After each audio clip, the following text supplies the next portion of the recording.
Yo, what is up, guys? It's Pedro here. So the Washington Commanders are 2 days away from playing the New York Giants week 1, and the injury report came out and it's looking really good for the Commanders. If you guys are new, make sure to subscribe, hit that like button and that notification bell as well so you never miss a video. We're super close to 16,000 subscribers, less than 90 away.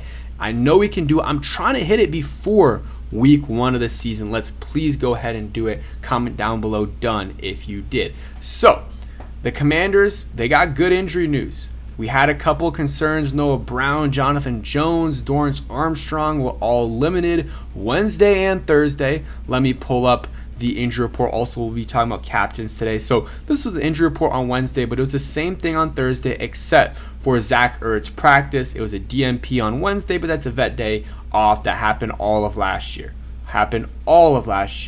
With him, sometimes Bobby Wagner, and other vets. You know, it was just kind of what Dan Quinn liked to do. So, you know, it's looking good, really good for the Commanders. They're going to be fully healthy going into the season. Besides Sam Cosmi, that really is the only one that they're kind of, you know, just waiting for him to come back. You know, he can come back as early as week 5. So that will be a huge boost to the Commanders' offensive line. But right now, Zach Ertz, good to go. Dorrance Armstrong, good to go. Jonathan Jones, Noah Brown, Mariota, Matt Gay, all good to go. And I think Mariota is the biggest one where I think that's really good news that, you know, he's good to go. There was concern, you know, maybe this is a lingering injury similar to what happened to McCaffrey last year. And, you know, ideally he doesn't play at all this year or, you know, is only on limited packages. So I would say this week, you know, if he's fully healthy, he's fully healthy. Go ahead and, you know, use him on some packages you want. But maybe if he's not fully healthy, ease off a little bit. Maybe don't use him in these, you know, certain packages that they sometimes do, 4th and 1 or just, you know, different packages. And, you know, wait for, you know, week 2 or even week 3, because week 2 is a short rest, and then week 3 they have a longer, period off. But, you know, this is a big game, so we're going to go over some of the other injuries as well on the Giants side, talk about the captains, also some keys to victory, stuff like that against the New York Giants, go over some of their strengths and weaknesses as well. So, Noah Brown, he, you know, is good to go. Was a little he was out of practice a little bit today, but just more of a rest day off. Same thing with Jonathan Jones. So it is what it is. You know, they haven't been fully practicing in a while, but I trust Dan Quinn. I think, you know, he obviously knows what he's doing, and those guys will be good to go for this game. So let's go into the Giants. So Malik Neighbors did not practice today, but wasn't given an injury designation. He's had like back issues and then turf toe, but so he's going to be banged up, not going to be fully healthy. Not trying to speak in his existence or anything, but he's going to be banged. He's banged up going into the game, and there is re-injury risk there. So if you have him in fantasy, you obviously have to start him, but you have to keep that in mind a little bit because, you know, back injuries, you know, back spasms, turf toe. Like, I know for sure, I mean, the turf toe, I don't really, there's no really re-injury risk there, but the back injury definitely is. Andrew Thomas, foot injury, he's listed as doubtful, so doubt he plays. It's, very rare that guys off, the doubtful designation are able to play come game day. So for him, he's not going to play, and especially week 1, you want to get your guys fully healthy. You don't want to have a guy already dealing with an injury and like fighting to play week 1, and he's going to be, it's not going to look good for him for the rest of the year. He's always going to be banged up, and I'm not saying that just so Commanders don't have to go up against Andrew Thomas. I mean, that's nice too, but having a guy fully healthy for the whole season is much better than the alternative where he's playing banged up and maybe it gets a little bit more hurt in the Commanders game, and this is an issue all year. So, but that's a big loss for the Giants. He was out on Wednesday, or limited, and then Thursday practiced a little bit. Friday, though, not sure what the practice designation was, but doesn't really matter. He's doubtful for the game, so that's good news for the Commanders. Their record is significantly better with him on the field versus without. He is one of the better tackles in the NFL. Not tier 1, but I would say he's a tier 2 tackle. So he's up there. And, the Commanders, their offensive line is not that good. And, he's the best guy on their offensive line. So good news there for the Commanders, on their injury front. And the Giants, not necessarily bad news because this is kind of what they expected. But, good news in term for the Commanders, I guess, not having to go up likely against Andrew Thomas. But real quick, a word from today's sponsor. And a huge shout out to Sleeper for sponsoring today's video. The Commanders play the New York Giants 1 p.m. on Sunday. And I believe Zach Ertz is going to have a big game. So I'm going over 32.5 yards for him. You guys can see my slip on the left side of the screen. And Sleeper is running a promo where all Joe Burrow needs to do is pass for 1 yard, and that hits as well. So that's $10 for $31.6. You guys can tail this play as well. Comment down below if you think this is going to hit, and use my promo code Pedro on Sleeper and get a 100% match up to $100. Link in the description. Terms and conditions apply. Again, a huge shout out to Sleeper. All right, so let's go over the captains for this game. I don't love this stuff that they're doing. They did this last year. I don't hate it, but they have these weekly captains, right?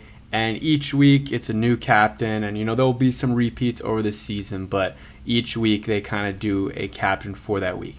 I don't hate it, but I think the best way to go about it is, and I've seen this on Twitter, other fans suggest it, so this is not my idea, but you keep these weekly captains, but then you keep season-long captains as well. So you could keep these guys, Bobby Wagner, Jaden, and Jeremy Reeves, because these are the captains, in my opinion. Plus, maybe I would say add one more on offense and defense.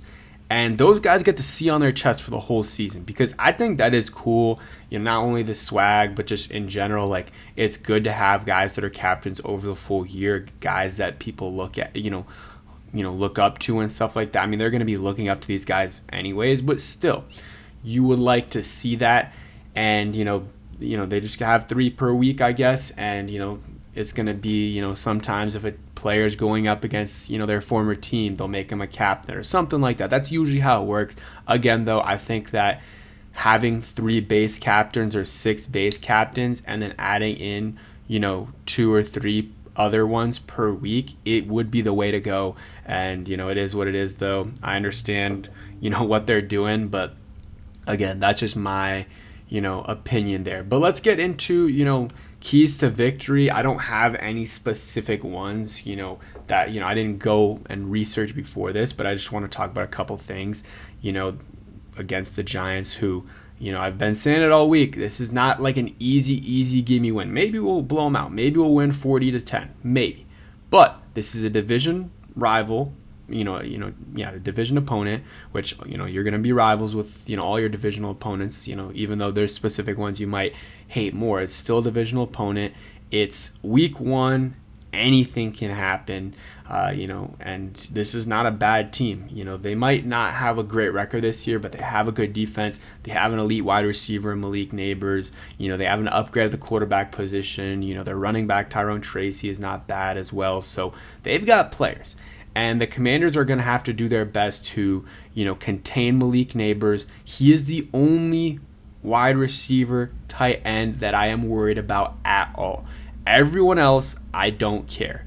Darius Slayton, yeah, he can beat you over the top, but that's really it. Not too worried about anything else he does, so you just can't let him beat you over the top. If he gets 8, 10, 12 yards, whatever, just, the speed, you have to watch out for the speed. Theo Johnson, he's solid, but nothing crazy. Wan'Dale Robinson, not too worried about him. It's Malik Neighbors, and we saw he absolutely dominated us week 2 last year. But that was, let's keep it real, that's a different story. That was against Michael Davis. This week, he's going to be going up against Marshawn Lattimore and maybe Trey Amos. So big game for Marshawn Lattimore. And, the deep ball, Russell Wilson has a good deep ball, so that's something you're going to have to watch out for with Malik, and then Darius Slayton as well. Running back-wise, not super worried, but, they have, Tyrone Tracy's a good running back. And then, Cam Scatterby, we'll see how he does this year. Defensively, that's kind of what I'm thinking there.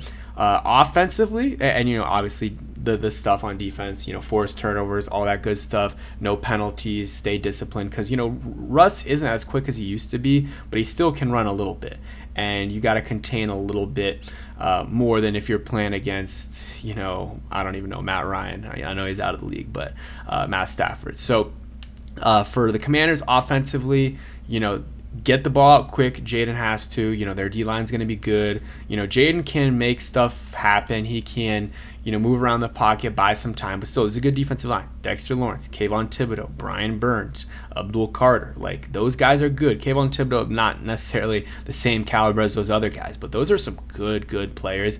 And, the Commanders' offensive line is going to have, it's going to be a little bit difficult for them. I'm not saying they're going to allow 5-6 sacks. No. But, it's not going to be an easy game for them. So, Jaden in this offense, you got to get the ball out quick. The corners for the Giants, I'm not too concerned about them, really, or the safeties. Drew Phillips, he's solid. But besides that, not too concerned with their secondary. And then special teams. The special teams was very disappointing in the preseason. Hopefully it's better. Kick return, punt return game. And, yeah, I would say, just quick game stuff for the offense. Give the ball to Terry. Give the ball to Debo. Quick game, and then that opens up everything else. If you can start to do that, then they're going to have to play a little bit tighter on you, and then that opens up, downfield a little bit more if Jaden wants to throw a deep shot to Terry or, Noah Brown or something like that. So that's kind of my, thoughts going into this game. Basic stuff, but, just want to give you guys an idea of what the Giants are about. And, yeah, thanks for watching. Hope you guys enjoyed, and check out Sleeper. Peace.